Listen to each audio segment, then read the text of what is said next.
Frères et sœurs bien-aimés, bonjour, heureux de vous retrouver pour notre rendez-vous quotidien du midi, en ce mercredi 2 décembre.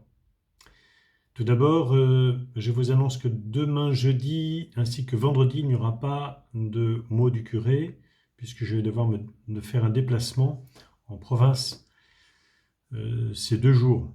Je reviendrai donc vendredi soir. Le prochain rendez-vous du midi sera donc samedi.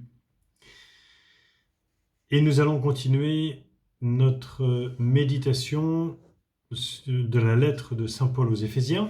Nous sommes arrivés au chapitre 4e et nous allons nous arrêter quelques instants sur les premiers versets de ce chapitre 4e, des versets 1 à 6.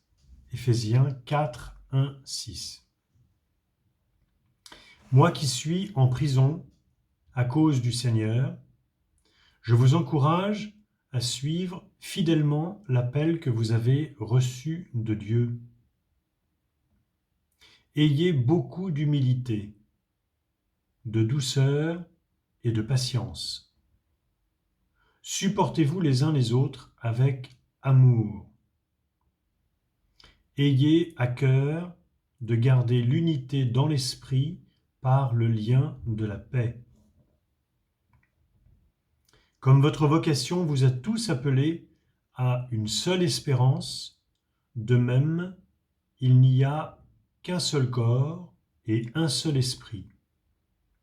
Il n'y a qu'un seul Seigneur, une seule foi, un seul baptême, un seul Dieu et Père de tous, qui règne au-dessus de tous, par tous et en tous. Voilà encore un passage d'une profonde densité spirituelle, théologique. Mais tout d'abord, quelques considérations sur ces qualités que saint Paul nous invite à mettre en œuvre. L'humilité, la douceur, la patience, le support mutuel et l'unité. L'humilité et la douceur, vous reconnaissez là bien sûr ces qualités que Jésus nous donne en exemple. Quand il se présente à nous dans l'Évangile, il se présente à nous comme doux et humble de cœur. Douceur et humilité. Deux vertus qui sont à l'opposé de l'esprit du monde. La douceur et l'humilité, un philosophe comme Nietzsche dirait que ce sont les vertus des faibles, des gens méprisables par conséquent. La douceur, au contraire, elle est le fruit de la force intérieure. Celui qui est doux, c'est celui qui est maître de lui-même, maître de ses émotions, maître de ses passions, maître de ses pensées, et puis qui s'est rendu maître de son cœur, parce que son cœur, il l'a livré à un autre, à cet autre, auquel il est intimement uni, Jésus lui-même. La douceur, c'est la vertu des forts, et l'humilité, c'est également la vertu de ceux qui ont une connaissance vraie de ce qu'ils sont.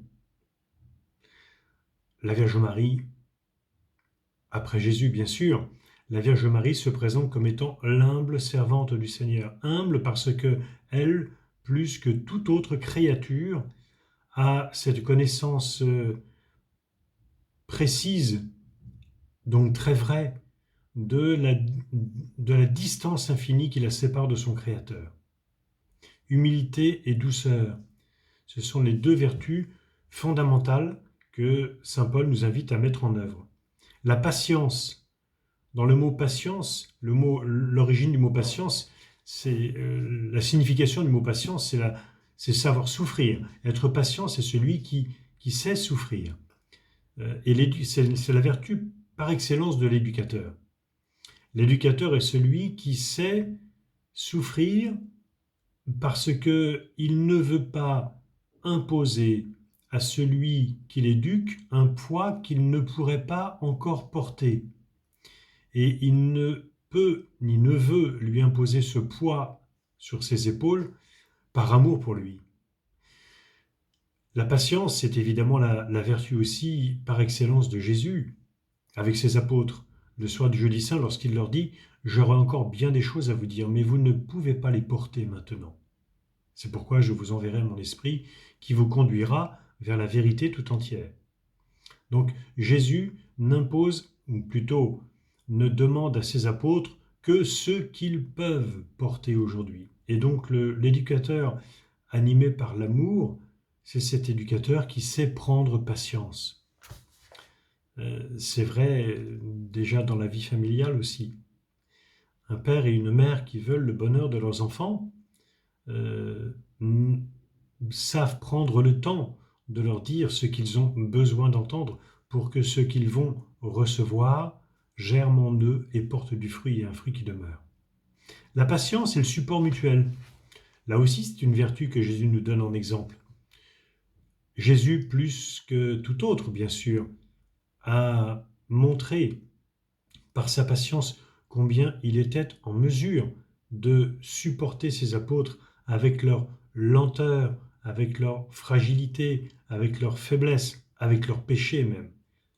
Quand on considère la façon dont Jésus se comporte vis-à-vis de chacun des apôtres, à l'approche de la Passion en particulier, comment Jésus se comporte vis-à-vis de Pierre, il sait très bien qu'il va le renier. Vis-à-vis de Judas, Jésus sait très bien qu'il va le trahir. Et pourtant, jusqu'au bout, il les regarde et les considère comme ses amis. Mon ami, c'est par un baiser que tu trahis ton maître. C'est ainsi que Jésus s'adresse à Pilate, le soir du jeudi saint dans le jardin des Oliviers. Enfin, dernière qualité que saint Paul nous invite à mettre en œuvre, c'est l'unité.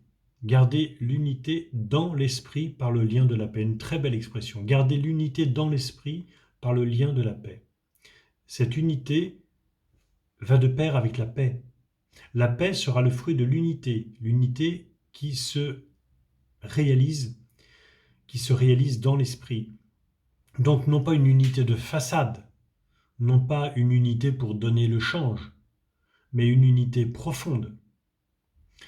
Non pas non plus, par conséquent, une paix qui serait le fruit d'un compromis, d'une entente transitoire pour avoir la paix, selon l'expression courante. Pour avoir la paix, on concède. C'est pas de cette paix-là dont il s'agit.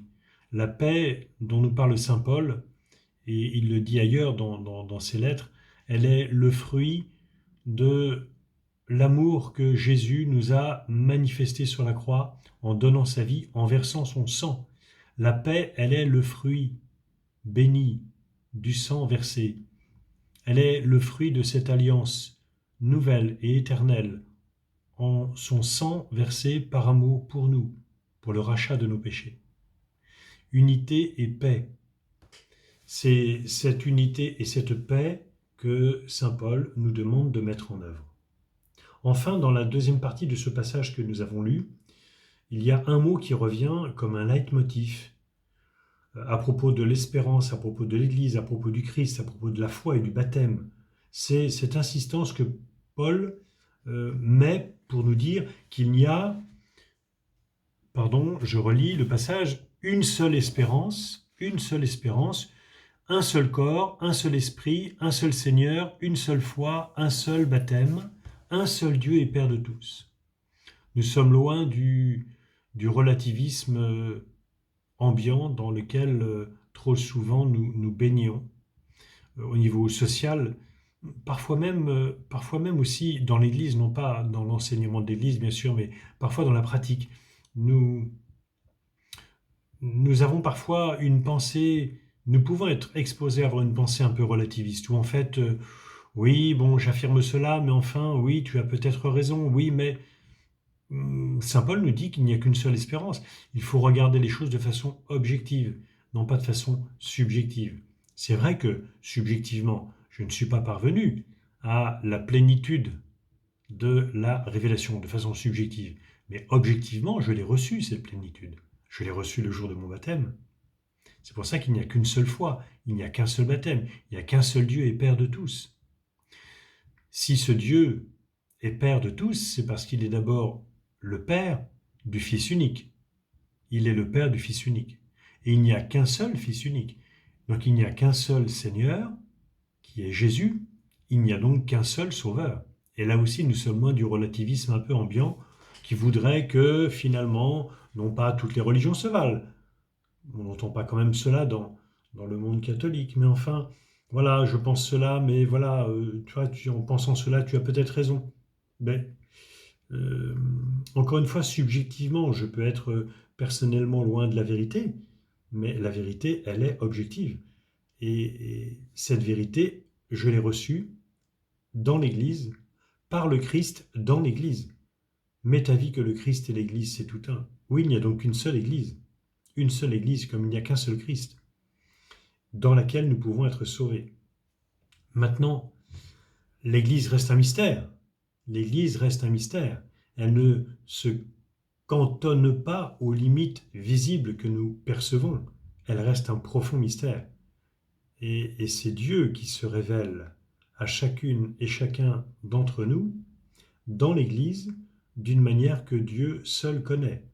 Encore une fois, comme nous avons l'occasion de le dire, si nous connaissons les limites visibles de l'Église, nous n'en connaissons pas les limites invisibles. Dieu seul connaît les limites invisibles de son Église, parce que l'Église est un profond mystère, puisque elle est unie intimement au Christ, et les deux ne font qu'un. Demandons à saint Paul en ce jour la grâce d'entrer davantage dans ce mystère du Christ, doux et humble, patient, qui nous supporte chacun d'entre nous et qui établit l'unité dans l'esprit par le lien de la paix, d'être unis davantage au Christ, qui se révèle à nous aujourd'hui dans l'Église dont nous sommes les pierres vivantes.